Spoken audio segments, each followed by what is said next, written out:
is Diana Virgo. I'm a Russian artist. I take in the part exhibition Russian Artist Against War.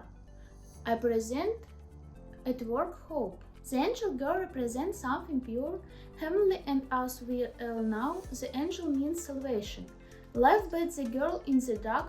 She is feeling lost and does not know how to help people. She can no longer look at the terrible events. She is tired and is crying bloody tears of sorrow, trying to close herself off from the world since there is nothing good left for her in it. But if we look below, we'll see what the angel girl is holding, a red rose in her hands, which give hope what everything can change.